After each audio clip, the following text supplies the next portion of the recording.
up and take your calls. Now, coming up in the next hour, I want to spend some time on the reports that are even coming out in the Washington Post, the Financial Times of London, and I've seen the grisly photos and video that blacks are being murdered all over Libya by the Western-backed al-Qaeda forces.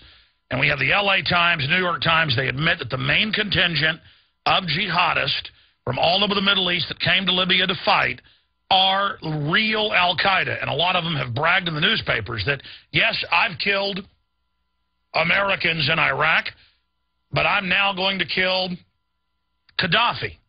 I mean, I saw them chanting that 6 months ago when this conflict first started.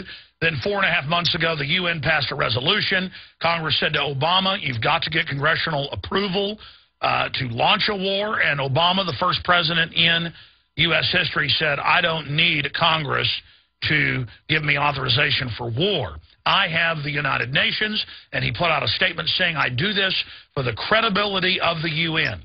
So now we have the reports that all over Libya they're murdering black people. Now, Libya's always had black people in it. It's North Africa, but it's been predominantly Arab. Even going back to the slave trade, one of the big countries selling slaves there in Tripoli to the merchant ships that came in to the capital city of Tripoli going back thousands of years. And so there's always been a racist tinge, especially in the east of Libya, against black Libyans.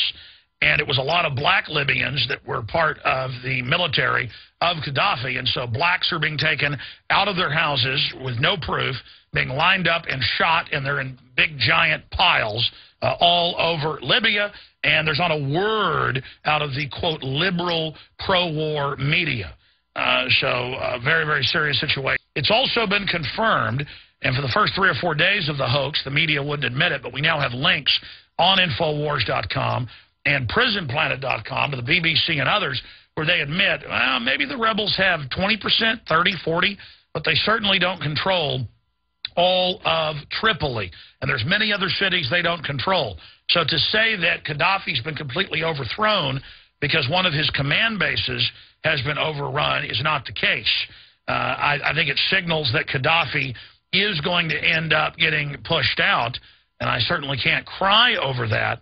The problem is we were lied to, just like we're lied to every day on big issues.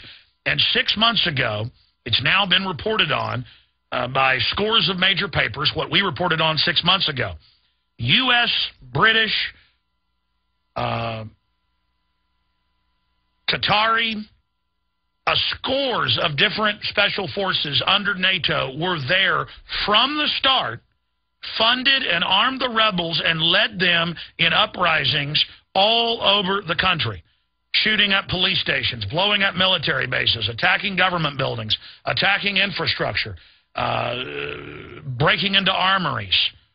And then our media said, oh, they're protesters. How dare Gaddafi do anything to them?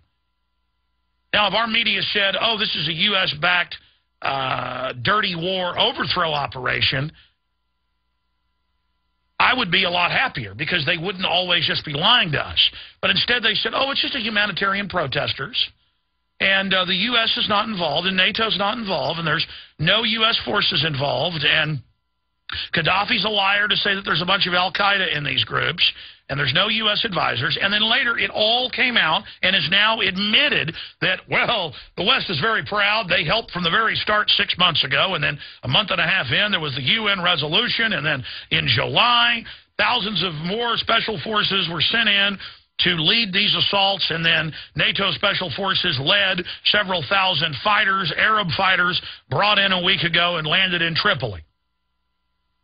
So it turns out, as usual, that what the alternative media was saying, what some of the European press and what the Arab press was saying was 100% true, and the corporate, government finance-controlled, so-called mainstream media in the United States and England, as well as NATO, knowingly lied to the public and said, this is an organic uprising, and we're not involved.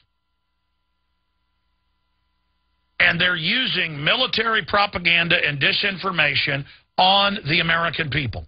The Pentagon is. The Pentagon's putting out false statements in U.S. media. They admit they do this now. They've been doing it for a long time, but a few years ago, they admitted they're targeting the American people with propaganda. That's illegal. And we've always, in a supposed free country, barred that. You don't pay your taxes and then have your money turned around against you with propaganda and lies.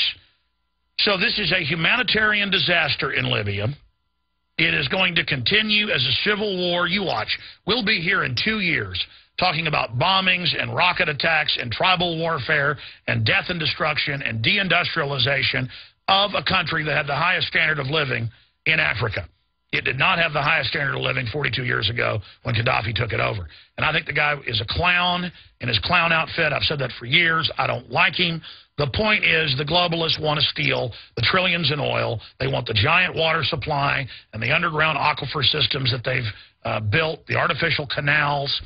They want that infrastructure for African, the new U.S. base that has been set up in different areas of Africa. And the Pentagon admits they want Libya as a giant new military base. And so they lied to the American people. They funded real al-Qaeda, the same folks they used against the Russians in the 80s, that they used against the Serbs in the 90s. They brought them in. They started a war. They told you it was a democratic uprising. And now they have announced that they are officially putting Sharia law in effect in Libya. The women aren't going to be going to college anymore. Gaddafi did that, just like Iraq's now under Sharia law. The women are being blocked out of college. They're going to have to wear the hoods over their heads, just like the U.S. backed the uprisings in Egypt 6 months ago, 7 months ago, against their own admitted puppet, Hosni Mubarak, of 32 years. So this is terrible. And we've been lied to. We have been absolutely, totally lied to yet again, and I'm upset about it.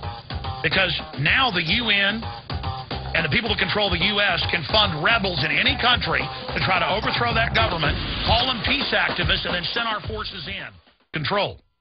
They have a United Nations that will call for a resolution to invade and bomb any country that, quote, has an uprising in it now. Whether it's Egypt, whether it's Syria, whether it is Libya, this is the new dangerous precedent being set. The UN has even done war games before about the Southwest breaking off and becoming part of Mexico, and UN troops coming into the U.S. under the Security and Prosperity Partnership signed by Bush, Paul Martin, and Vicente Fox in 2005. They agree to use each other's troops during emergencies or terror attacks. That means foreign troops in America. This is the new world order. This is the essence of the tyranny that we face as a society. And they own the Republican Party. They own the Democratic Party. And it's time for people to wake up to that.